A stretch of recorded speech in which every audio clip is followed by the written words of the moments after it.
அஸ்ஸலாமு அலைக்கும். ஒரு சாஃப்டான சூப்பரான உப்புமா பண்ணலாமா?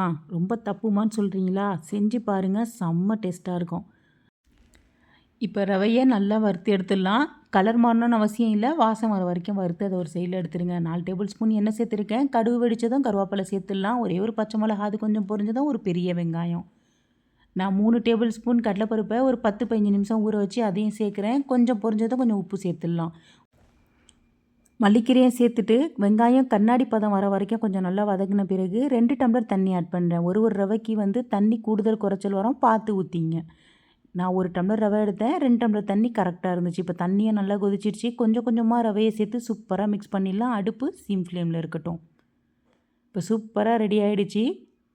நல்லா ஒரு மிக்ஸ் பண்ணிவிட்டு ஒரு 10 நிமிஷம் மூடி வச்சு, உங்களுக்கு தண்ணி பத்தலைன்னா இந்த ஸ்டேஜில் தாராளமாக நீங்கள் ஊற்றிக்கலாம். இப்போ 10 நிமிஷம் சிம் ஃப்ளேமில் வச்சு எடுத்து கூடவே 1 டேபிள் ஸ்பூன் கீ ஆட் பண்ணி இறக்குனிங்கன்னா சூப்பரான உப்புமா ரெடி ஆகிடும்.